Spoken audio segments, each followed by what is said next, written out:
Ini bab kelebihan berbelanja di jalan Allah. Dengan sanadnya Imam Bukhari meriwayatkan daripada Abi Hurairah daripada Nabi sallallahu alaihi wasallam sabdanya,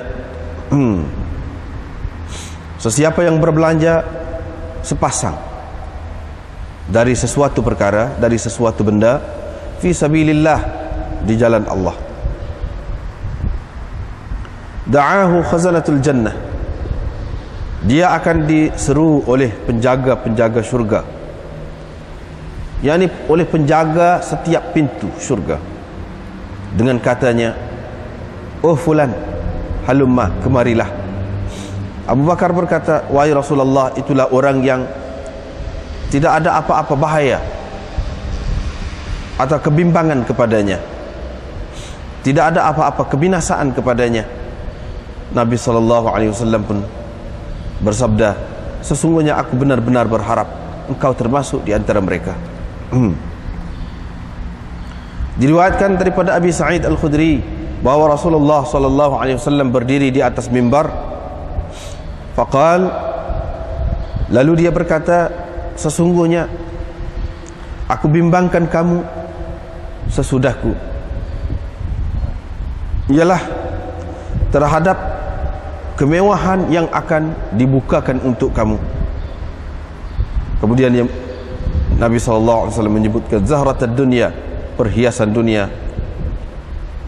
Fabada'a bi ihdahuma wa thanna bil ukhra, dia menyebutkan yang pertama dari yang tersebut itu, dan selepas itu menyebutkan yang satu lagi, yaitu tentang zahratad dunya itu. Faqama rajulun, maka bangunlah seorang lelaki. Dia berkata, wahai Rasulullah, adakah kebaikan akan membawa kejahatan? Nabi SAW diam mendengar pertanyaannya itu. Kami pun berkata, dia sedang diwahyukan, dia sedang disampaikan wahyu, diberikan wahyu. Wasakatan nas, ketika itu sahabat-sahabat pun diam semua, seolah-olah ada di atas kepala mereka itu burung, macam ada burung di atas kepala mereka. Kemudian Nabi SAW menyapu dari mukanya ar-ruhadha, peluh, dan berkata, seraya berkata, di manakah orang yang bertanya tadi? Awa khairun huwa, adakah ia baik? Salasan, mana 3 kali Nabi SAW berkata begitu. Adakah kemewahan dunia itu baik? Adakah ia baik? Adakah ia baik? Sesungguhnya kebaikan yang sebenar tidak membawa, tidak mendatangkan selain dari kebaikan juga.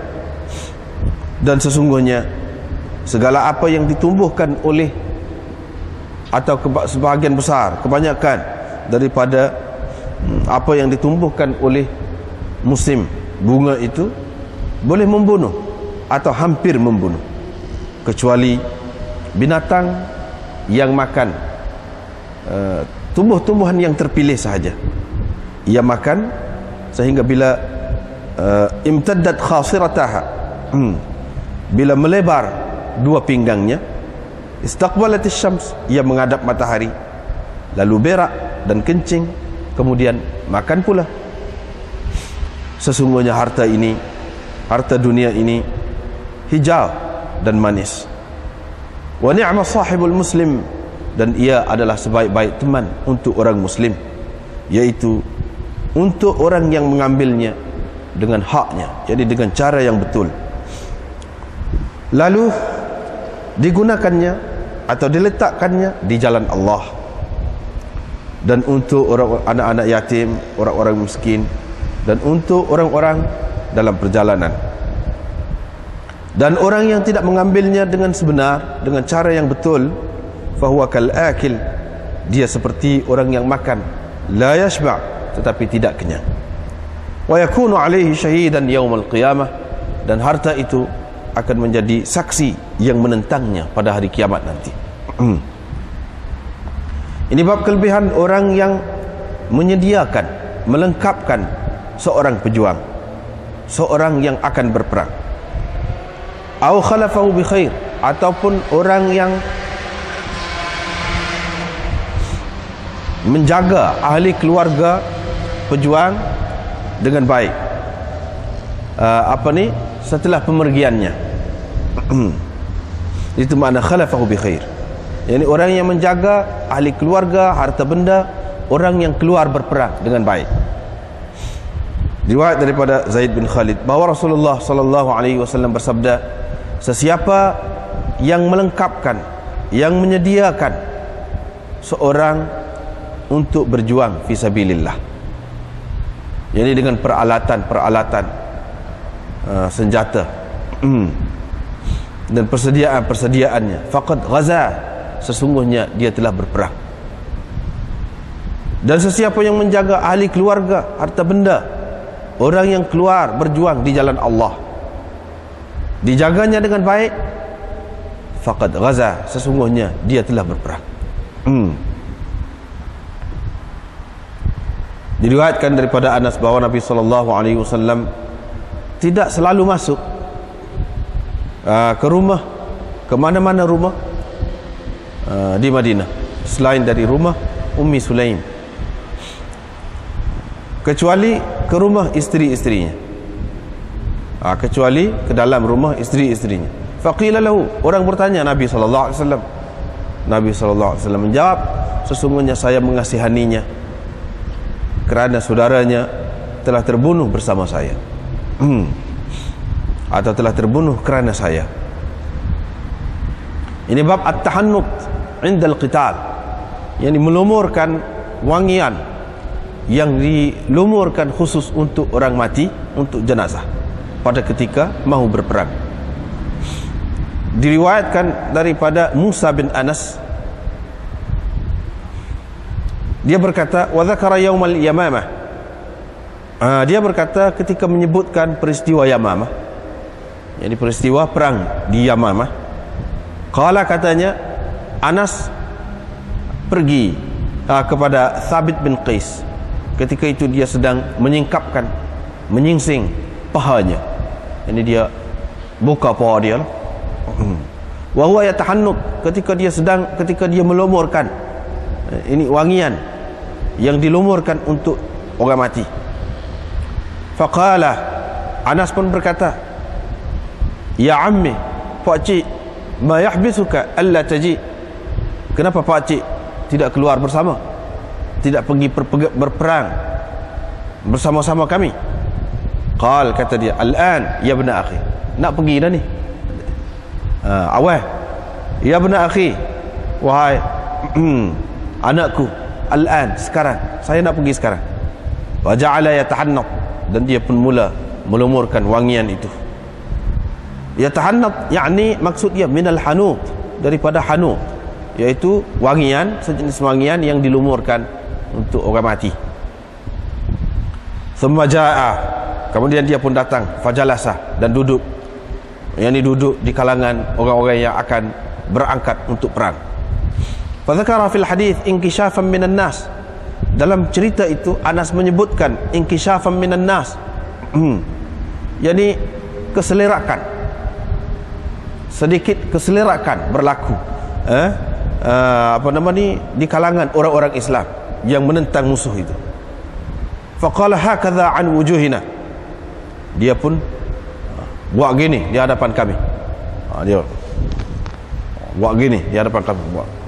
Lalu maknanya dia memberi maksud, lalu biar kita pergi, kata dia, lalu sini hatta nudharibal qaum, biar kami perang dengan ni puak-puak ni. Lalu kata dia, dia buat gitu.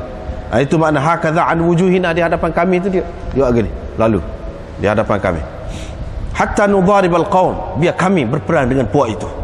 Ma hakadha kunna naf'alu ma'a Rasulillah sallallahu alaihi wasallam, bukan lagu tu, bukan begitu yang selalu kami lakukan bersama Rasulullah sallallahu alaihi wasallam dahulu.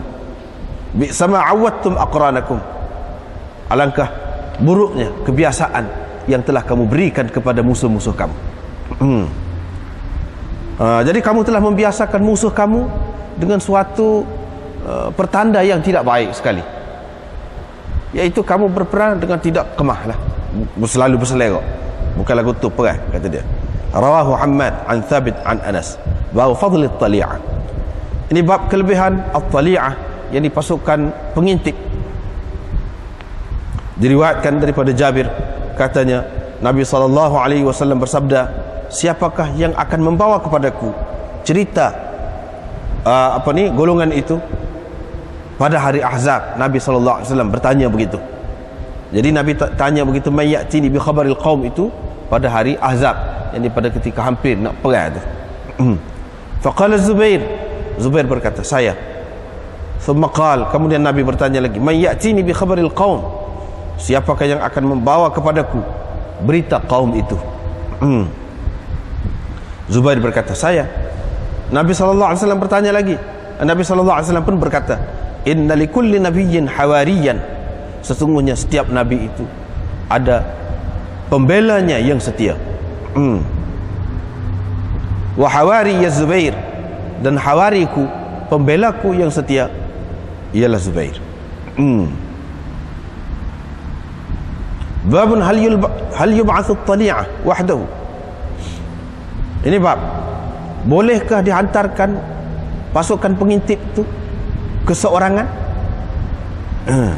Diriwayatkan daripada Jabir bin Abdullah, katanya Nabi SAW menjemput orang ramai. Nabi SAW menjemput orang ramai untuk bersedia. Qala sadaqah, Sadaqah berkata, saya rasa pada hari Khandaq dia berkata begitu. Fantadaba Zubair, maka Zubair menyahut jemputan ataupun seruan Nabi SAW itu. Yang Nabi SAW bertanya tentang kesediaan sahabat-sahabat yang berada di hadapan itu. Lalu Zubair menyatakan kesediaannya, yani menyahut seruannya, jemputan dia tu maksudnya menyatakan kesediaannya. Kemudian Nabi SAW nadaban nas, begitu juga menjemput sahabat-sahabat yang ada di hadapan dia tu, yani untuk bersedia melakukan suatu pekerjaan, suatu kerja. Fantadaba Zubair, Zubair menyahut jemputan Nabi SAW itu, ataupun Zubair menyatakan kesediaannya. Semenadaban nas, pada kali yang ketiga Nabi SAW begitu lagi. Fantadaba Zubair faqala, pada ketika itu dia berkata, inna likulli nabiyyin hawariyan, sesungguhnya setiap nabi ada hawari dia, ini pendukung setianya. Wa inna hawariya az-Zubair, pendukung setia yakni yang sanggup mati kerananya. Sesungguhnya hawari saya ialah Zubair bin Al-Awwam. Ini bab perjalanan dua orang. Diriwayatkan daripada diriwayatkan daripada Malik bin Huwairith, katanya, saya hendak berangkat dari sisi Nabi SAW.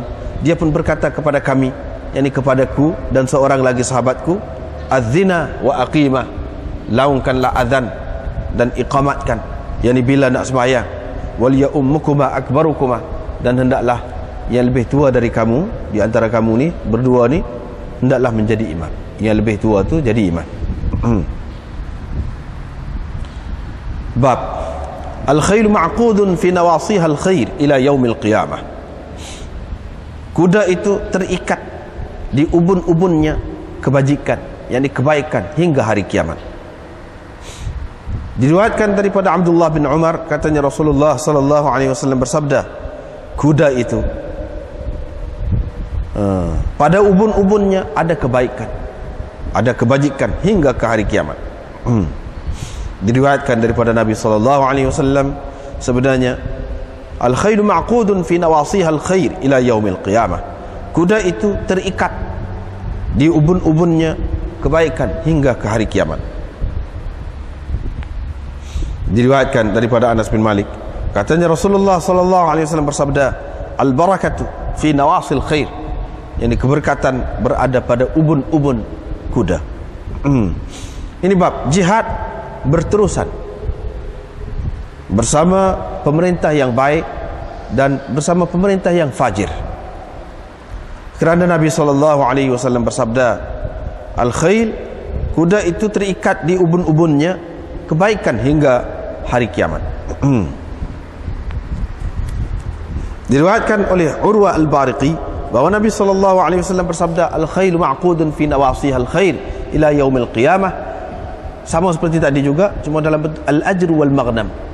Jadi kebaikan yang akan diperolehi dari kuda itu sama ada berupa pahala ataupun ghanimah berserta pahala. Bab orang yang mengkhususkan kuda untuk sabilillah, kerana firman Allah Ta'ala, wa bir ribatil khayl, wa bir ribatil khayl, dan berupa persediaan kuda, berupa kuda yang disediakan untuk perang. Diriwayatkan daripada Abi Hurairah, katanya Nabi SAW bersabda, sesiapa yang mengkhususkan kuda untuk sabilillah dengan penuh keimanan kepada Allah dan dengan membenarkan janjinya, sesungguhnya kenyangnya riyahu, hilang dahaga kuda itu dengan sebab diberi minum kepadanya, warawthahu, dan tahiknya, wabaulahu, air kencingnya, fi mizanihi, akan dikira dalam neraca kebaikan seseorang itu pada hari kiamat. Ini bab nama kuda dan himar. Diriwayatkan daripada Abi Qatadah bahawa dia keluar bersama Nabi SAW. Abu Qatadah tertinggal di belakang bersama beberapa orang sahabat Nabi SAW, yang mana mereka semua dalam keadaan ihram, dan dia tidak ihram, dia tidak pakai ihram. Mereka pun ternampak himar wahsy, ini keldai hutan, sebelum dia nampak keldai itu.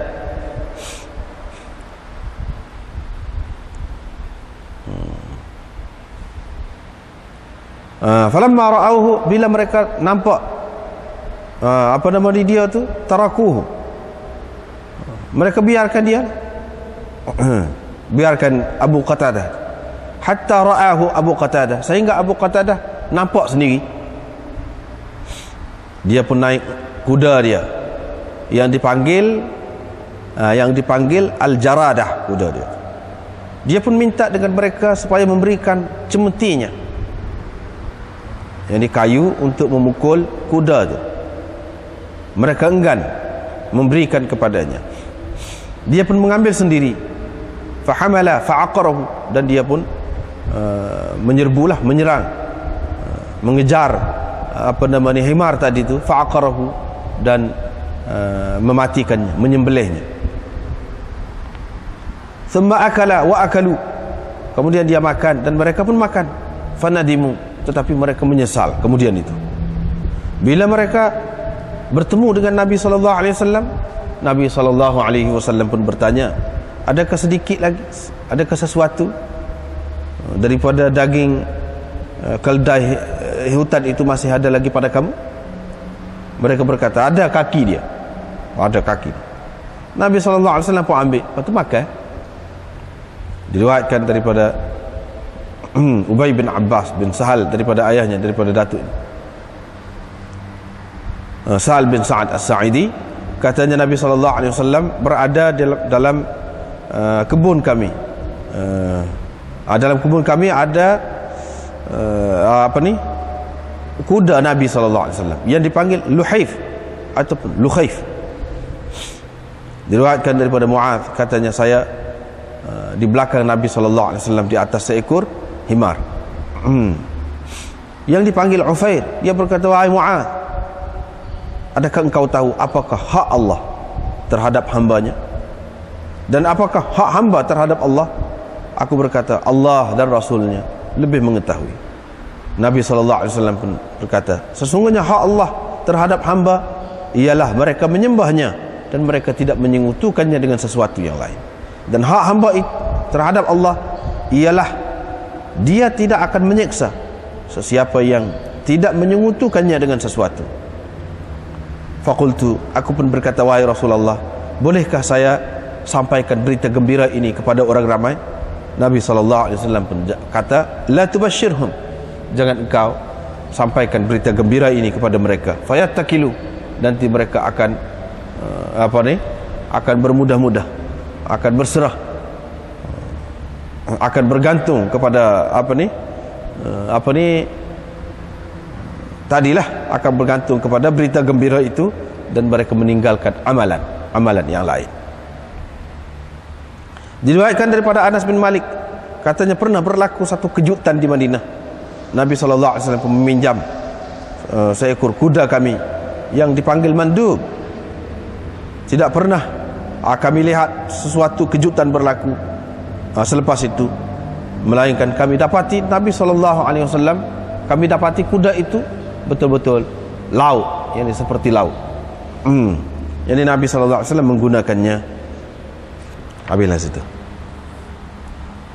Ya, jadi bab ini bab kelebihan nafkah, berbelanja fi sabilillah, di jalan Allah. Kelebihan berbelanja di jalan Allah. Jadi di sini nak cerita berbelanja di jalan Allah itu adalah besar kelebihannya. Dan jalan Allah yang dimaksudkan di sini, fi sabilillah, di sini makna yang lebih umum digunakan untuk jihad lah. Fi sabilillah, untuk jihad. Tetapi makna dia yang lebih umum, tadi makna khusus dia jihad.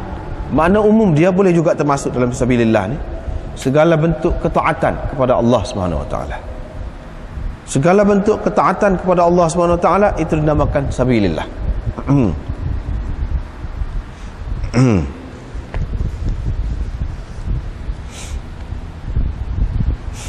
Lepas tu Abu Hurairah, mari hadis ni dulu kita sudah jumpa dah sebenarnya hadis ni.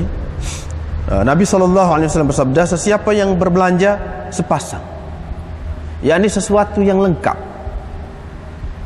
Sepasang itu boleh jadi makna sepasang, tidak dikatakan sepasang kecuali dua. Maksud di sini boleh jadi makna sepasang sengoti, ataupun maksudnya sepasang ni makna sesuatu yang lengkap. Kalau kita maknakan sepasang itu dengan makna sepasang sengoti, apa tujuannya? Nak ayat sesuatu yang sentiasa berkembang. Misalnya kita kata kalau zaman dulu kita bagi, zaman sekarang ni pun boleh juga, tapi tidak begitu meluas lah, sempit lah contoh dia tu. Kalau zaman dulu seorang tu bagi unta lah kita kata, atau kuda atau kambing untuk sabilillah. Kalau dia bagi kambing tu hak tina saja, itu tidak zaujain namanya. Bagi katalah hak jatah bapak dia, barulah dia tu akan berkembang, berterusan. Jadi kalau seseorang itu nak wakaf, nak berbelanja fi sabilillah, dia kena pilih hak lagu tu yang boleh berkembang. Jadi mana dia beranak pinak pula, jadi korbannya. Begitu munasabah lah, makna kalau dia dapat kelebihan tu lebih. Pasal apa? Dia berpanjangan. Dan hak tu akan jadi gitu sama, manfaat dia tu kau meluah, kau besar. Janganlah dibagi bapak saja misalnya. Hak tu dia boleh sembelih dia. Kalau dia tak ada pitih, dia tak boleh belilah hak lain. Kita kata ibu tu pula. Tapi kalau bagi tu bagi yang lengkap, sempurna begitu. Gitu maknanya. Supaya juga tak ada contoh lain yang makna lebih tidak bermakna lagi. Kalau kita bui selipas belah kau seseorang tu, selipas belah, bui itu kita letak untuk kebajikan lah, kita kata letak jambai tu, kita kata jambai masjid, tapi beli sebelah, nak agak dia sebelah lah tu, takkan nak pakai decok, nak pergi ke jambai tu. Maknanya tu lebih tak munasabah, tetapi boleh juga masuk. Maknanya kalau nak beli, nak bagi, bagilah biar sempurna, sepasang baru boleh pakai dengan molek. Baru boleh pakai dengan molek. Begitu juga kalau seseorang tu beli apa dia, kita kata sekarang ni beli kalau untuk peralatan yang lengkap lah, peralatan yang lengkap untuk satu orang pergi perang. Kalau zaman itu apa dia, dengan pedangnya, dengan perisainya, dengan baju besinya, tu makna lengkap. Kalau sekarang ni kalau kita beli kereta, ada hak tidak lengkap, kurang lagi lah. Kalau kita beli biar lengkap, itu lebih lagi. untuk kita buat kebajikan. Maknanya begitu. Jadi beli itu beli dengan lengkap. Kalau perlu ada pasangan, dengan pasangannya sekali. Kalau tidak pun, maksud di sini tidak semesti kalau kita beli kereta, kita nak hadiah kau orang kena berdua buah. Tidak lagu tu, tengok atas benda ni pula. Sebab itulah kita kata lebih bermakna di sini sesuatu itu diberi dengan lengkap dan sempurna. Lengkap dan sempurna. Ikutlah dalam bentuk pasal kau, kita kata tadi macam kambing tadi 2 ekor, bapa seekor, ibu seekor. Ataupun tidak begitu, kereta kau, motor kau, kita kata yang lengkap lah. Kalau kita beli senapan, kita kata beli bedil sekali dengan peluru dia, itu makna lengkap. Kalau beli bedil saja dia kena cari pula peluru, susah, tu tidak lengkap. Maknanya begitu. Apa-apa pun begitulah, dengan lengkap maksudnya di sini.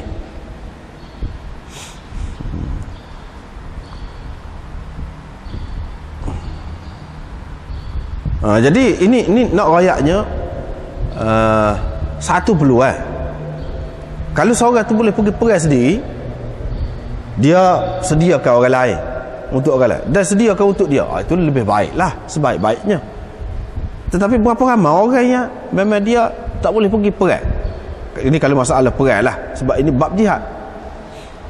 Kalau dia tidak boleh pergi perai, dia ada sebenarnya kelengkapan, kemudahan lain.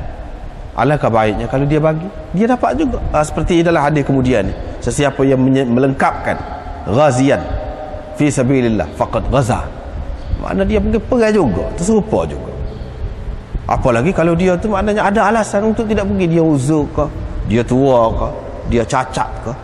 Tetapi dari segi harta dia tidak cacat, dia boleh menyiapkan itu dengan sempurna, dengan lengkap. Begitu juga kalau seseorang tu fisabilillah dalam makna yang umum, dengan arti ketaatan kepada Allah SWT. Berapa ramai di kalangan kita ni tak ada anak, harta banyak, harta banyak. Jadi ketaatan kepada Allah lagu mana? Misalnya kita kata dia bagi bantuan kepada seorang yang belajar agama sehingga alim. Siapa alim? Itu pun sama juga mana dia, besarlah kelebihannya. Tidak semesti anak ni sebenarnya untuk apa? Untuk menyambung usaha kita yang baik. Itu baru bermakna. Tujuannya itu anak ni, untuk menyambung usaha kita yang baik, supaya kebajikan kita tu tidak putus. Tapi tidak jamin juga, tak mesti juga. Bukan semua anak tu lagu tu. Bukan semua anak tu lagu tu. Kalau tidak anak kita pun, orang lain pun serupa juga. Tapi kadang-kadang kita ni dia jadi marilah sifat manusia asal tu. Kalau tidak anak, jadi kurang, tawar jadi masa. Padahalnya itulah ujian Allah SWT. Jadi kalau dia lengkapkan begitu, nafkah, berbelanja fi sabilillah, serupa juga kelebihan dia, serupa juga. Biar orang ngaji, siapa alim, dia tanggung semua, buat serupa anak dia. Apa lagi kalau kita fikir orang tu, kita masyarakat kita ni, kita kata makan gaji lah, kita kata makan gaji serupa dengan aku juga. Aku pun makan gaji semua dia. Dia boleh pegang anak 10 ngaji sampai pandai-pandai. Aku serupa juga gaji dengan dia. Apa aku tak boleh buat lagu tu, walaupun aku tak ada anak? Kalau aku tak boleh 10, 5 saja daripadanya kalau aku boleh buat, tak putus tu. Itulah jariah yang sebenarnya, tidak putus. Jadi kalau dia pandai, kalau dia alim, kalau dia jadi orang juru pula, siapa sama kepada dia tu? Itulah maksudnya. Jadi orang duduk muskil, tak ada anak usin, tak ada anak, tak boleh tidak gitu dah, supaya kalau kita buat kepada orang lain pun, kalau selagi dia duduk amal hak tu, kalau dia mengajar pula ilmu dia tu tersebar luas pula, siapa sama pada kita tu? Kalau anak pun ada, dia tak ada buat kau satu, mati tak ada. Sekadar hak dia, sekadar dia yang dia buat. Apa yang siapa kita hak lebih, sekadar dia saja dia buat. Sebenarnya situlah benarnya. Jadi kalau kita faham situ, cukup bermakna sebenarnya. Kena fikirlah waktu tu. Terutama bagi orang-orang yang tidak ada anak, bagi orang yang ada harta, ada anak pun, anak lagu-lagu lain jadi. Dia sepatutnya kena fikir, ambil peluang ni. Dia kena berbelanja di jalan Allah. Fikirlah, ikutlah apa saja pun. patut buat kepada dia, dan dia kena buat sesuatu yang lebih kekal lama. Hak itulah yang sebaik-baiknya. Jamu kesyukuran tu boleh juga, tapi jangan ditelajak. Kita hanya tahu kesyukuran saja. Habis 1000 tak apa, jamu makan itu sekali habis je. Tu dapat juga pahala dia insya-Allah, tapi tidak panjang, tidak lama. Kita kena fikir yang lebih panjang, yang lebih lama. Jangan hanya sekadar itu saja. Kalau tidak jadi adat lah. Kita tengok suka orang buat jamu, nak jamu kan, boleh hak tu je lah. Boleh hak tu pun nak merapatkan keluarga, sahabat anda kita jarang-jarang sekali, memang patutlah hak tu. Tapi kadang-kadang banyak sangat, sikit-sikit kesyukuran, tak terfikir dah hak lain, banyak lagi benda lain. Jadi sesiapa yang berbelanja sesuatu yang lengkap di jalan Allah, sesuatu yang lengkap dan sempurna di jalan Allah, da'ahu khazanatul jannah, penjaga-penjaga syurga panggil dia. Pakak panggil ni tanda berebut lah, tanda suka lah, penghormatan kepada dia. Kullu khazanati bab, setiap penjaga pintu tu panggil dia. Jadi penjaga tu ramai, pakak panggil. Kita ni kalau pakak panggil, pakak sambut kita, satu penghormatan itu. Ramai-ramai pakak panggil kita, sambut kita. Dia kata ai fulu atau ai fulah halumma, oh fulan kemarilah, mari ke sini. Jadi nak ayatnya kelebihan orang yang berbelanja fi sabilillah ni besar, terutama hak khusus dia tu, hak jihad itu hak paling besar. Kalau tidak hak tu pun untuk ketaatan kepada Allah, hak tu pun besar juga. Nak ayatnya kalau orang puasa, dia masuk ke pintu rayyan saja. Orang ni suka semaya, masuk ke pintu ni. Hak ni masuk ke pintu ni, khusus saja. Hak ni masuk ke pintu mana saja, dia boleh masuk. Pakak panggil berlaku. Nak ayatnya lebih dia tu. Walaupun dia tidak ada kelebihan dari segi lain. Dari segi banyak puasa, tidak. Dari segi banyak semaya pun tidak. Tapi dia ada buat benda ni. Dia lebih daripada yang lain. Sebab apa? Dia akan dipanggil daripada semua pintu. Semua boleh dia nak masuk ke mana-mana. Nak pergi mana pun boleh. Abu Bakar berkata, wahai Rasulullah, itulah orang yang tidak ada lagi bahaya kepadanya, tidak ada lagi kerisauan kepadanya. Kalau lagu tu tak usinilah orang itu. Nabi SAW berkata, saya benar-benar berharap engkau termasuk di antara mereka. Pasal apa? Pasal engkau buat belaka. Buat belaka. Lepas pada tu Nabi SAW, ni hadis yang satu lagi ni daripada Abi Sa'id Al-Khudri, kita sudah jumpa dah juga beberapa kali, dalam Muslim pun jumpa juga, iaitu Nabi SAW berdiri di atas mimbar. Dia berkata, sesungguhnya aku bimbang kepada kamu sesudah kematianku, yakni sepemergianku, selepas aku wafat, ma yaftahu alaikum min barakatil ard, iaitulah kemewahan bumi, kemakmuran bumi yang akan dibukakan kepada kamu. Kemudian dia menyebutkan zahratad dunia, perhiasan dunia, yakni kemewahan hidup, kesenangan hidup. Hak tu Nabi SAW bimbang sekali. Lepas ni, mana kamu ni, kita ni akan senang ni, akan datang ni, akan senang ni. Jadi bila senang, banyaklah keberkatannya, kemakmurannya, kemewahan hidupnya. Jadi dia sebut waktu dulu. Jadi sini ringkas cerita. Dia sebut hak barakatil ard, itu lagu mana. Lepas tu dia sebut pula zahratad dunia, itu lagu mana. Dia sebutlah, tapi perawi ni ringkaskan di sini. Jadi barakatil ard itu banyaklah, maknanya hasil mahsul bumi yang tidak terfikir oleh orang-orang dulu. Inilah Nabi SAW bimbang ni. Memang sudah berlaku kepada kita. Dunia Islam sekarang ni kaya, hasil mahsul bumi tak boleh nak tanding dengan negara-negara Islam. Tapi bila kita lupa kepada ajaran Nabi SAW yang sebenarnya, tak boleh nak buat apa juga. Itulah menunjukkan betapa betulnya hak Nabi SAW kata tu. Dan dia ketika tak ada kesenangan itu pun boleh berjaya. Ketika kita senang, ada segala-galanya, tak boleh berjaya juga. Kita ditindas, dijadikan hamba oleh orang juga. Nabi SAW dulu ketika tidak mewah, tidak senang, tidak ada, hasil mahsulnya sedikit sangat, gapo dia sangat. Hasil dalam tanah gapo dia sangat. Mah perok, hak jarang-jarang sekali jumpa tu jelah. Lepas tu atas bumi ni sajalah unta, kambing, itu sajalah. Pas sekarang ni kalau nak banding dengan sekarang ni tak boleh nak banding. Tapi inilah hak dia bimbang ni. Jadi leka lagu mana? Berebut. Pemimpinnya leka dengan pemimpin dia. Raja-raja, sultan-sultannya leka dengan cara dia. Pemimpin-pemimpin dia, presiden dia, menteri-menteri dia leka dengan cara dia. Berebut dunia. Jadi hak kaya-kaya tu pun dunia saja. Lupa dah kepada hak ni. Hak sebenarnya, kerja sebenar umat Islam ia disebutkan kemudian. Jadi duk berebut tu. Hak cerdik-cerdik pun nak dunia juga.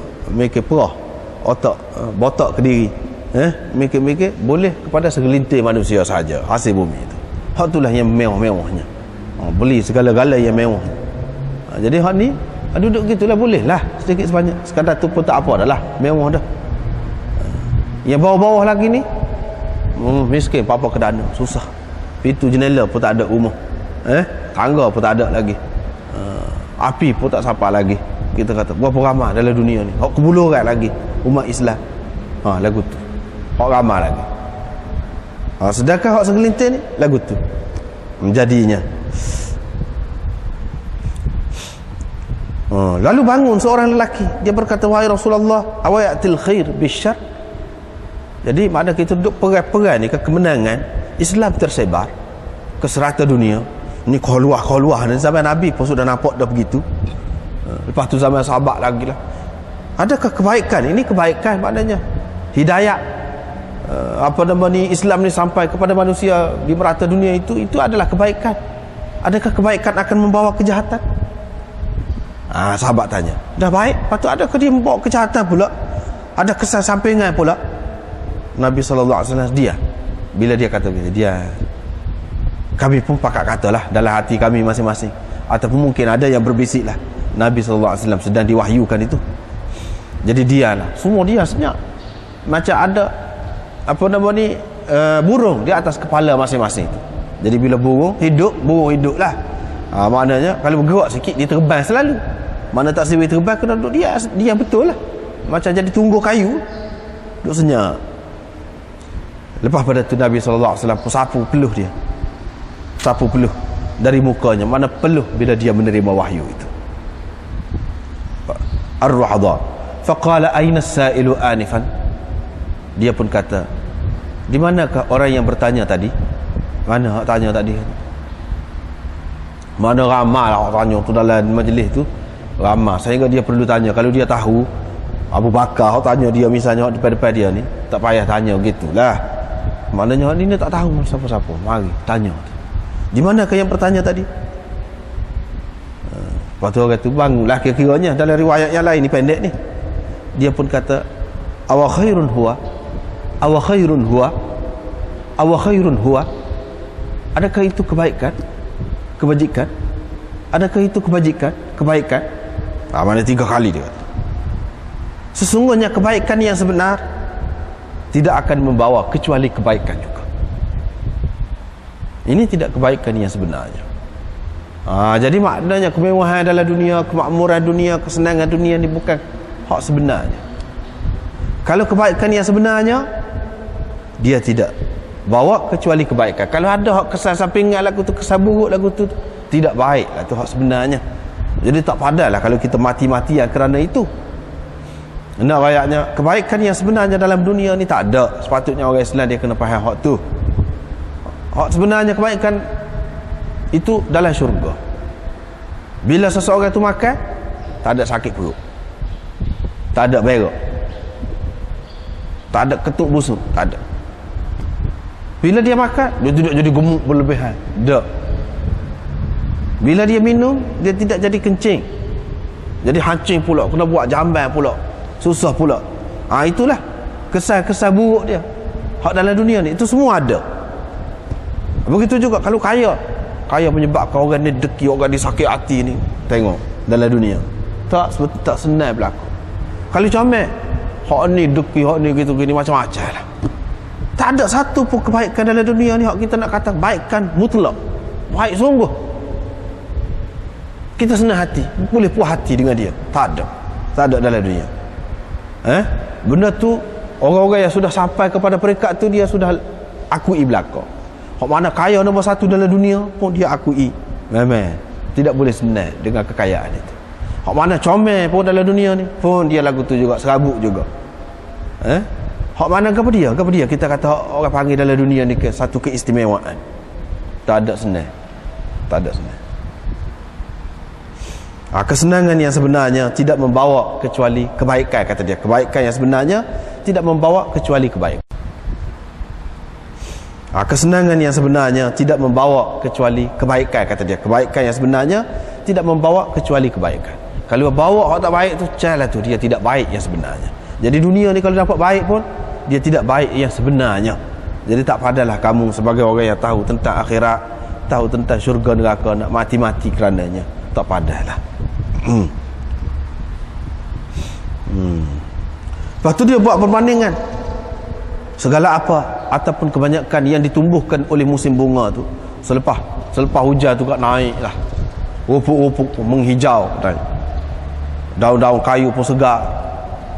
Jadi binatang-binatang pada ketika itu suka makan tak tentu kalu. Dia buat perbandingan hidup dalam dunia ni semua binatang lah. Kita ni pun jenis binatang juga, jadi suka juga kepada kehijauan, hak manis tu, hak sedap tu. Super binatang lah dari segitu, super. Dia buat perbandingan dengan binatang.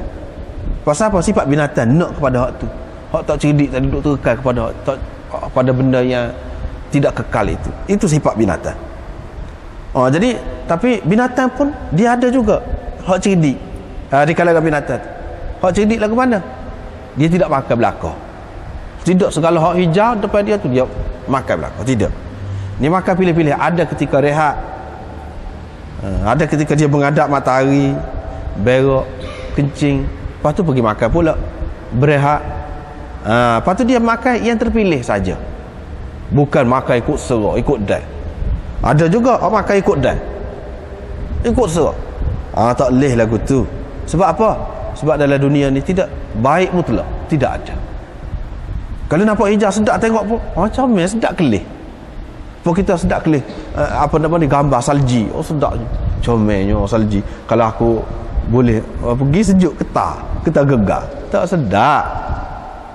Bakali orang luar jarang-jarang hujan, dia sukalah tengok kita ni banyak sungai, lepas tu hujan selalu. Kalau aku boleh duduk tempat lagu tu, ya kitanya hujan tu banjirnya habis mati binatang ternakan, orang-orang kena pindah ganda. Hak menghadapi sebenarnya tengok gambar sedap lah dunia ni. Jadi hak ni pun lagu tu. Jadi kalau tengok tu zahir tu nampak sedap, kalau tekan selalu sudah. Jadi ini peringatan lah, tidak semestinya yang hijau, yang manis itu mana baik untuk kita.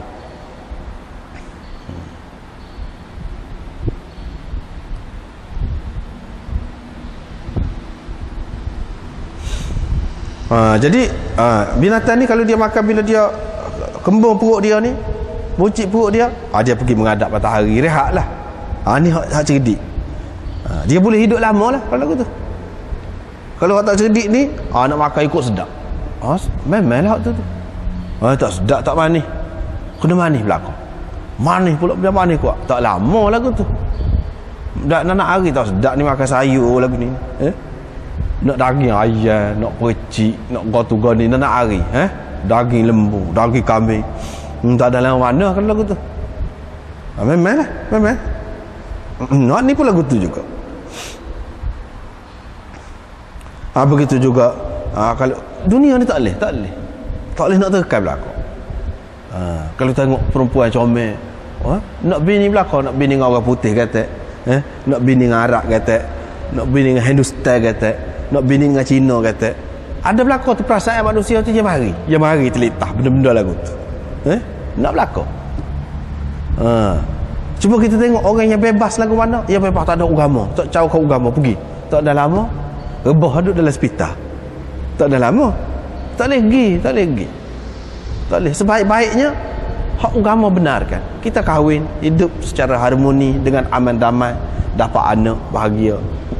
Hak tu apa nama ni, tuntutan semula jadi pun dapat kita penuhi. Semua dapat, anak pun dapat, ada tanggungjawab. Di sebalik tanggungjawab tu ada kemanisan pula, ada kebahagiaan pula. Di situ kebahagiaan, bukan pada kejar lepas satu kejar. Di situ tidak ada kebahagiaan. Kalau kejar juga lama-lama jadi rosak, sakit jiwa. Itulah dunia. Inilah dia nak ayatnya. Lepas tu, tapi walaupun begitu, bukan kata kemewahan dunia ni tak boleh, harta tak boleh nak cari. Tidak, bukan makna begitu. Sebab itu dia kata di akhir, wa ni'ma sahibul muslim. Harta itu adalah sebaik-baik teman untuk orang muslim. Harta adalah sebaik-baik teman untuk orang muslim. Jangan kita musuh pula dengan harta. Tidak, bukan makna lagu tu. Tetapi bagi orang yang mengambilnya dengan cara yang betul, itu adalah sebaik-baik teman, adalah harta. Apa tidak baiknya harta? Seperti kita maklumlah, kita sakit gapo? Sakit gapo? Nak berubat mana? Kalau banyak pitih senang, ikut orang royak boleh pergi. Boleh pergi luar negeri, boleh pergi. Ni kelebihan pitih. Itu sebaik-baik teman. Kalau kita tak ada, nak mana? Kalau kita tak ada, nak mengaji, nak pergi sana kemari, susah. Tak ada harta. Itu sebab maknanya peringatan supaya kita beringat kepada harta tu. Jangan kita terlajak tu. Bukan bermakna supaya kita memusuhi harta, bukan makna begitu. Orang yang mengajar supaya memusuhi harta, itu bukan cara Islam. Bukan cara Islam. Itu cara orang lain. Siapa nak pegang duit pun tak boleh. Anda pernah tengok tu. Anda pernah tengok nak pegang duit pun tak boleh, pasal dunia, duit. Jadi dia naik kereta. Jadi nak bayar kepada driver kereta saat ni, dia buka beg dia, ikut ambil. Nak ambil sebanyak mana? Dia tak boleh pegang BT tu. Itu sami, lagu tu lah sami. Tapi dalam agama Islam, alim setara mana pun, besar setara mana pun, tak salah pegang duit. Tidak salah. Salahnya pegang duit cara tak betul. Hak tu bukan alim saja, bukan tok sami saja, bukan orang alim saja, bukan tok lepas saja, orang biasa pun tak boleh. Hak tu pegang duit haram tu tak boleh. Bukan nanti orang alim saja. Pegang duit haram tu tak boleh, dosa. Lepas tu kalau duit tu halal, bukan orang biasa saja boleh, orang alim pun boleh. Nak ayatnya beza kita tu, fahaman kita dengan fahaman orang lain. Lagu mana? Hak sebaik-baik teman untuk orang Muslim lagu mana? Ambil dengan cara yang betul. Lepas tu dibelanjakan fi sabilillah, untuk anak-anak yatim, untuk orang-orang miskin, untuk ibnu sabil. Itulah di antara yang disebutkan, dan banyak lagi lah bentuk-bentuk kebajikan yang lain. Itu. Dan kita sudah belajar dah cara berbelanja ni. Bukan makna bila kita ada itu nak buat kebajikan senang. Tengok, ibda biman ta'un. Kita kena mulakan dengan orang yang engkau tanggung. Nabi SAW sudah kata dah. Tengok, kita bercukup untuk keluarga kita, kita jaga keluarga kita dengan baik. Jaga keluarga kita dengan baik. Lepas pada tu, kalau lebih lagi, semoleknya kalau kita jimat, dia boleh lebih. Kalau kita bawah, memang banyak mana pun tak cukup. Kalau kita jimat, kita boleh belanja untuk benda lain kata. Itulah sebaik-baiknya. Sebaik-baiknya. Walaupun kita susah sudah mana pun, kita kena fikir juga untuk orang lain. Kena simpan juga.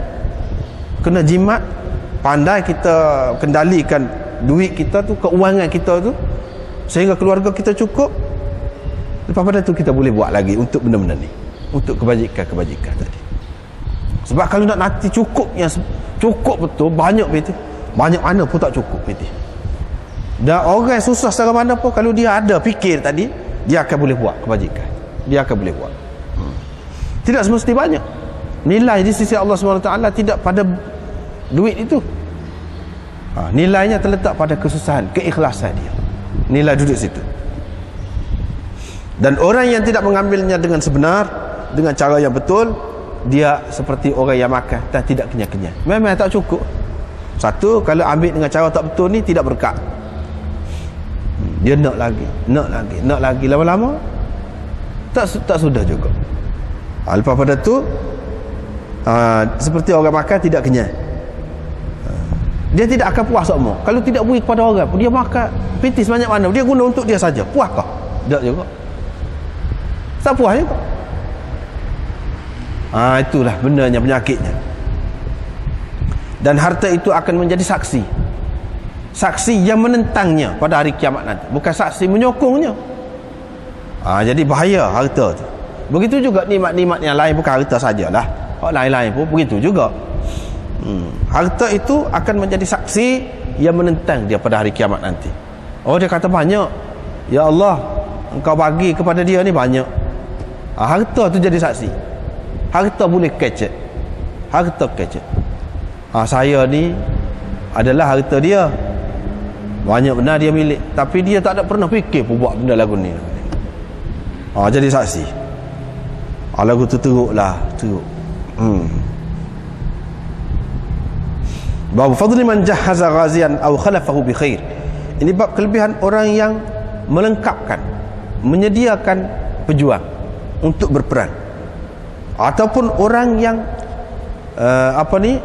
menjaga ahli keluarga, orang yang keluar berperang dengan baik, mana selepas dia pergi itu.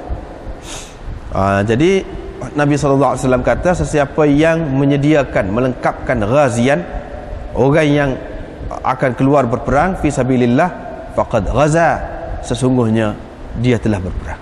Jadi serupa dengan dia pergi perang.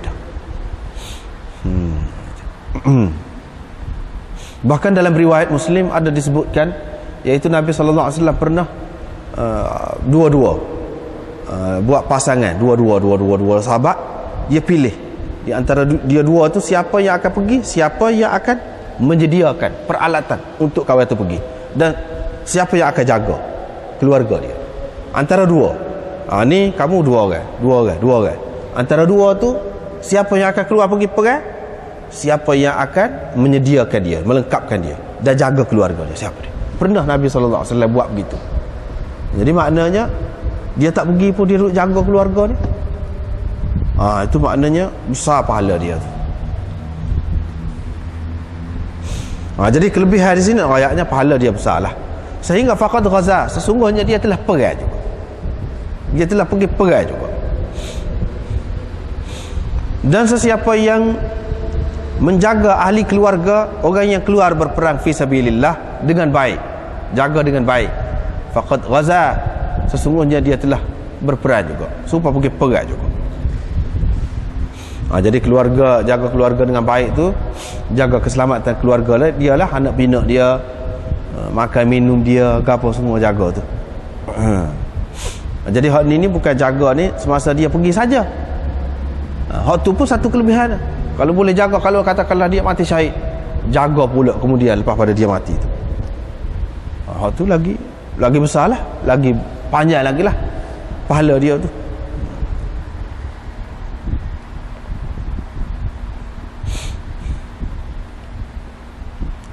Diriwayatkan daripada Anas bahawa Nabi SAW tidak selalu masuk ke rumah seseorang, ke rumah sesiapa di Madinah selain daripada rumah Ummu Sulaim, kecuali ke rumah isteri-isteri dia tu, dia selalu masuklah. Kalau rumah orang lain, selalu dia masuknya rumah Ummu Sulaim. Buat apa? Ada orang tanya buat apa? Dia kata kerana saya kesian dengan dia, saya simpati dengan dia, pasal saudara dia telah dibunuh kerana saya. Jadi saudara dia, saudara Ummu Sulaim, saudara Ummu Sulaim ni dia telah mati kerana Nabi SAW. Jadi dia ni salah seorang yang keluar pergi untuk mengajar orang-orang yang menjemput sahabat-sahabat Nabi untuk pergi mengajar, lalu mereka ni terbunuh di Bi'ri Ma'unah.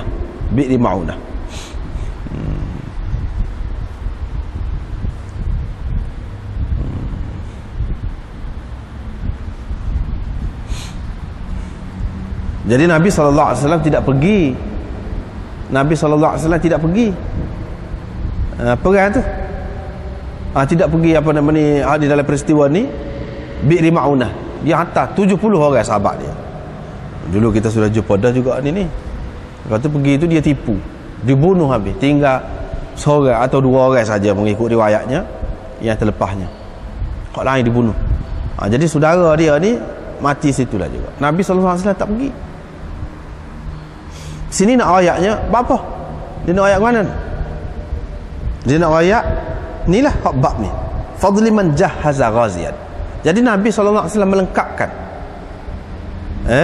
tentera ni. Dia nak ayatnya pergi berjuang ni dua macam. Satu dalam hadis yang pertama tu ghaziyan tu perang sengatilah jihad. Melengkapkan orang untuk pergi perang. Serupa dengan dia pergi perang juga. Susah. Hak yang kedua, hadis yang kedua ni iaitu contoh dia. Dengan contoh tidak perang tapi sabilillah juga. Iaitu dia hantar Nabi SAW hantar sahabat-sahabat ni pergi nak mengajar. Nak mengajar agama. Jadi sini maknanya mengajar agama ni sama dengan jihad juga. Dan Nabi SAW melengkapkan demo ni, siapkan demo ni 70 orang pergi. Bila pergi dibunuh, Nabi SAW kata dia telah dibunuh bersama saya. Padahal Nabi SAW tak pergi. Bapa bersama saya tu. Seperti dia kata tadi kan? Sebab man jahaza ghaziyan fi sabilillah faqad ghaza. Supaya dia pergi juga. Hak ni pun walaupun dia tak pergi, dia telah melengkapkan sahabat-sahabat ni. Dia telah atur sahabat-sahabat ni untuk pergi. Supaya dia pergi lah. Sebab tu dia kata ma'i. Sebab tu dia kata ma'i. Dan orang-orang yang mati tu Nabi SAW kata mati syahid. Maknanya orang yang pergi untuk mengajar agama ni besar peranan dia tu. Sebab itulah dalam Quran pun dia ada sebutkan wa ma kana al-mu'minuna liyanfiru kaffah falawla nafara min kulli firqatin minhum ta'ifatun liyatafaqahu fid din wa liyunziru qaumahum idza raja'u ilaihim la'allahum yahdharun. Tidaklah semua orang mukmin itu kena keluar pergi perang. Kenalah ada satu golongan daripada orang-orang mukmin ini yang mendalami ilmu agama. Liyatafaqahu fid din, mendalami ilmu agama, bukan ngaji fardu ain. Dak. Bukan kita tak boleh kata dak tak wajib pergi perang ni buat tang ngaji fardu ain. Dak. Kalau lagu tu tidak tafaqquh fid din. Tafaqquh fid din ni makna hak lebih daripada fardu ain. Bila dia mengaji, dia terlepas daripada kewajipan pergi perang. Sebab apa? Sebab dia perang juga hakikatnya. Liyatafaqahu fid din. Kena ada orang lagu tu. Pada ketika perang pun kena ada hak lagu tu. Apatah lagi pada ketika tidak perang. Kalau pada ketika perang tu kiranya wajiblah keluar orang yang mengaji agama. Tak. Kena ada hak tu. Pasal apa? Perlu tu, bila perlu dia akan berperanan. Sebab itulah Nabi SAW dalam hadis ni juga di tempat lain dia kata dia mati syahid. Malaikat mari royak pada dia. Lepas pada tu dia kata saudaranya telah terbunuh bersamaku. Saudara dia ni pergi tu dalam kumpulan tu di Bi'r Ma'unah terbunuh. Nabi SAW tak pergi, tapi dia kata bersamaku. Sebab apa? Pasal Nabi SAW telah menyediakan mereka, mengatur mereka untuk pergi. Jadi supaya dia pergi jugalah. Nak ayatnya. Ini contoh orang yang tidak pergi tapi dikira pergi juga. Pasal apa? Pasal dia melengkapkan, dia mengatur, dia menyediakan. Dia merencanakan benda tu, merancang benda tu supaya jadi. Lepas pada tu contoh lagi, orang yang jaga, ambil berat tentang keluarga orang yang pergi perang tadi. Pergi perang tu suku. Ini contoh ni, orang ni saudara dia mati kerana nak pergi mengajar agama, bukan pergi perang lawan pedang dak. Hak ni pergi nak mengajar agama. Nabi SAW selalu pergi ke rumah Ummu Sulaim. Pasal apa? Pasal saudara dia mati ketika nak pergi mengajar. Maknanya hak tu pun termasuk dalam bab ni juga ni. Maknanya jaga keluarga orang yang keluar berjuang. Jadi orang yang keluar berjuang ni bukan makna makna jihad saja, perang saja, tidak. Orang yang keluar untuk mengajar, tiba-tiba dia terbunuh, kita kena cara juga pada keluarga dia tu. Dah besar pahalanya kalau kita cara ambil berat tentang keluarga dia. Seperti mana tengok Nabi SAW, rumah orang lain tidak acak masuk, tapi rumah dia ni selalu pergi. Sebab apa? Pasal saudara dia terbunuh. Dia terbunuh tu perang apa? Berlawan pedang, kena tikar. Tak, tidak berlawan dengan orang kafir tu. Tidak berlawan dalam bentuk perang begitu. Tetapi orang kafir telah menipu dia. Pura-pura dia kata pokok kita masuk Islam dah, jadi kena adalah orang yang mengajar kita, pokok kita ni. Nabi SAW pun sukalah. Tak apalah. Hantar rupanya dia rancang dah bunuh sahabat-sahabat ni. Jadi dia kira ni puak-puak pandai, bila mati puak-puak pandai ni payah pula lah nak boleh pandai selama tu pula. Itu perancangan orang kafir. Lepas pada tu Nabi SAW tidak mudah lah nak hantar, tidak mudah. Itu benda yang dia nak ayat sini melalui tajuk ni. Jadi dia dua selalu pergi. Jadi man jahaza ghaziyan atau khalafahu, jadi hak ni termasuk dalam ghazi fi sabilillah juga ni. Apa nama ni, untuk agama. Ini bab tahannut indal qital, yakni melumurkan wangian hanut sebelum pergi berperang. Hanut ini wangian yang campuran daripada kayu cendana, kapur, gapo ni, orang pakar kepada apa ni, orang mati. Pakar kepada orang mati, bila mati sebelum kapal tu pakar semua tu. Dia pakar hot tu. Berlagu mana? Boleh ke tidak? Jadi seseolahnya kita nak matilah tu. Jadi bolehkah kita persiapkan lagu tu? Persiapkan untuk mati kita tu. Boleh ke tidak?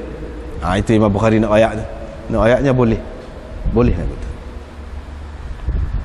Jadi ceritanya, cerita Musa bin Anas ni, anak Musa, anak Anas, salah seorangnya namanya Musa. Dia pun ceritalah peristiwa Yamamah. Yang pada ketika orang-orang Islam di zaman Sayyidina Abu Bakar perang dengan pok-pok Musailamah Al-Kazzab. Pok-pok Musailamah Al-Kazzab itu perang tu, pok-pok dia hebat juga. Sehingga berselerok juga orang Islam tu seketika, ketika berlawan dengan pok-pok dia tu. Jadi inilah ceritanya. Jadi Anas pun pergi kepada Thabit bin Qais. Ketika itunya dia sedang selok kain lah, hasara tu maknanya selok kain. Jadi menyingkapkan kain dia sampai nampak paha dia. Dia duduk lama hanut itu. Ya tahannatu, apa ni, dia pun kata, Pak Cik, apakah yang menahan Pak Cik daripada ikut serta dalam peperangan itu? Bila nak pergi perangnya Pak Cik? Dia kata nak pergi dah ni, kata dia. Nak pergi dah. Dia pun comolah hanut. Ya tahannatu tu maknanya comoh hanut. Sebab dia kata yakni minal hanut. Yani yatahannatu minal hanut, bukan minal hintah. Takut-takut kita kata comor gandum pula. Hanut, hanata tu, hanuta tu, takut kita kata yatahannatu tu comor gandum pula. Bukan comor gandum. Sebab tu dia kata yakni minal hanut, yani comor hanut. Hanut itu wangian yang dilumurkan kepada orang mati tu. Dia pun mari dan duduk tu maknanya dalam kumpulan hak nak pergi perang lah. Siapa dia? Thabit bin Anas, Thabit bin Qais ini, mengikut cerita Anas ni. Lepas tu Anas pun ceritalah, cerita maknanya maknanya orang-orang Islam ni berselerok juga ketikanya dalam menghadapi pok-pok tu. Jadi berlawan dah. Pada tu berhenti duduk bincang-bincang. Bincang-bincang. Jadi Anas pun kata pok kita ni ada juga ni berselerok juga ni, tak kemah. Bila begitu, dalam duk sebut begitu, dia ni pun kata hakadha an wujuhina, faqala hakadha, yani fa'ala hakadha. Qala itu selalu dengan makna fa'ala dalam hadis ni. Qala selalu dengan makna fa'ala. Dia pun buat begini di hadapan muka. Lalu biar pok kita pergi perang, maknanya pok sahabat lah. Pok dia bukan lagu tu. Kita bersama Rasulullah SAW dulu, kalau perang tak berganjak. Hak sah pertama tu sah pertama, hak alik belakang ni duduk alik belakang. Tidak kata sah pertama tu berselera. Tidak. Maknanya kami tetap pendirian di zaman Nabi SAW dulu. Bukan lagu tu. Perang kata dia. Lari, biar pok kita pergi, kata dia. Bukan lagu tu yang kita buat bersama Rasulullah SAW. Ini satu adat kebiasaan yang buruk sekali kamu berikan kepada lawan-lawan kamu. Maknanya dengan cara lagu ni pergi perang. Jadi di sini ada beberapa perkara di sini. Satu, hasara an fakhidai. Dia selok kain dia, nampak paha, menunjukkan paha itu bukan aurat. Menunjukkan paha itu bukan lagi aurat. Mengikut Imam Malik, paha itu tidak termasuk dalam aurat. Mana kalau seorang itu pakai luar pendek lah kita kata, ataupun kain dia selok panah, itu ataupun kerana sesuatu lah selok tu, kerana sesuatu tak apa, depan orang lain. Dia bukan aurat lagi. Nabi SAW sendiri pun pernah juga buat lagu tu, selok kain lagu tu, nampak pohon lagu tu, pernah dah kita jumpa dah pada bab dia dulu. Itu satu. Dan lumur hanut itu untuk apa? Jadi setengah ulama mengatakan supaya bau sedap, supaya bau sedap, tak payah menyusah kepada orang dah. Bila dia mati, dah dia ni mati syahid, orang tidak mandi dah, tidak gapo dah. Masa mana peluang nak comor je? Masa mana peluang nak comor? Tak ada dalam peluang. Peluangnya pada sebelum pergi perang. Satu pendapat. Pendapat yang kedua mengatakan dia comor tu supaya tubuh dia lebih terkawal. Jadi bila dia mati, terbunuh, boleh jadi sahabat-sahabat ni, kawan-kawan dia tak jumpa dia, atau dibawa ke oleh musuh, bawa pergi ke tempat jauh kah. Jadi dia terdedah kepada ulat-ulat, binatang-binatang, serangga-serangga yang mungkin akan mendekati dia. Dengan dia comor benda-benda tu, macam kapur, macam gapo tu, supaya orang comor, kalau orang mati tu, jadi serangga-serangga ataupun ulat-ulat ni dia tidak mendekati, dia jauh, lari. Itu tujuan dia. Jadi mungkin berlaku begitu. Kalau tidak berlaku pun tak apa. Kalau berlaku, maknanya sudah ada persediaan sekurang-kurangnya. Jadi binatang-binatang tu lari. Jadi dah lah orang jumpa ke mayat dia tu, dia kira begitu. Yang kedua. Yang ketiga, nak ayatnya sahabat-sahabat ni bila dia pergi perang, dia kira dia tak kelik dah. Dalam riwayat yang lain dia cerita dia ni, dia tidak cuma hanuk saja dah. Dia pakai kain kapal dia dah pergi tu. Dia pergi tu pakai dengan kain kapal dia dah selalu pergi perang tu. Tidak nak pakai hak lain dah. Hak ni dah. Nak mati dengan hak ni dah. Kan dia tidak di kapal dengan hak tu je kan, orang mati syahid ni tidak mandi ke apa tu. Jadi dia pergi tu dengan lagu tu. Maknanya semangat dia, tidak takut mati dia tu lagu tu. Sebab tu dia boleh kata, bukan lagu tu. Lalu dia kata, itu. Hakadha an wujuhina. Faqala hakadha an wujuhina. Dia buat gini. Buat gitu tu mana? Lalu biar kita pergi, kata dia, lawan dengan pokok ni. Maknanya dia buat gitu tu makna semati. Dan dia tidak takut mati. Dia pergi tu kira mati. Kalau selamat, iya. Maknanya di sini kita nampak sahabat-sahabat ni yang pergi berjuang dengan Nabi SAW, harta ni mah tu bukan duduk depan dia. Harta rampasan perang tu tidak duduk depan dia. Hak duduk depan dia betul mati. Saja je kalau nak boleh harta ghanimah selepas tu. Saja. Bukan matlamat dia. Hak tu tak ada depan dia. Hak adanya mati. Itulah ceritanya. Dengan adanya orang-orang yang seperti ni, orang-orang yang kuat semangat seperti ni, orang yang tidak takut mati seperti ni, maka fitnah Musailamah Al-Kadzab itu akhirnya lenyap daripada sejarah. Lenyap. Maknanya tidak orang-orang Islam terancam dengan fitnah tu pada masa tu, di zaman Sayyidina Abu Bakar. Kalau tidak ada orang lagu ni, mungkinlah jadi fitnah lah. Fitnah besar. Seperti kita kata sekarang ni lah, kita kata Islam banyak, semua ngaku Islam. Tapi kalau Islam tu pergi jumpa dengan orang kafir, Islam Syiah tu kita kata jumpa dengan orang kafir tu terima Islam dengan dia. Apa makna Islam tu? Kalau Islam tu Islam Khawarij, jumpa dengan pokok orang kafir, dia pun peluk agama Islam. Islam tu apa makna? Ataupun hak lain-lain lagi, kumpulan-kumpulan teruk-teruk lagi, Islam juga. Dia dakwa Islam. Islam dia hak betul. Apa maknanya Islam lagu tu? Supaya juga ni Musailamah dia dakwa dia Nabi juga. Apa kalau orang terima dia? Hak tu pun Nabi, hak mana hak betul? Keliru. Mengelirukan. Jadi perkara-perkara yang boleh mengelirukan itu kita tak boleh dalam Islam. Sebab itulah sahabat-sahabat dia nak hapuskan hak ni dulu, hak mengelirukan ni. Hak ni dakwa Islam, dakwa serupa dengan dakwaan Islam. Dia hapuskan hak tu dulu. Lepas tu baru lawan dengan Rum, dengan Parsi. Hak ni dulu dia hapuskan.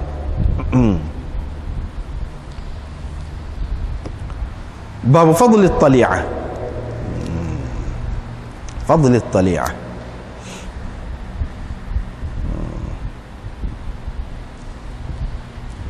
Padalah wallahu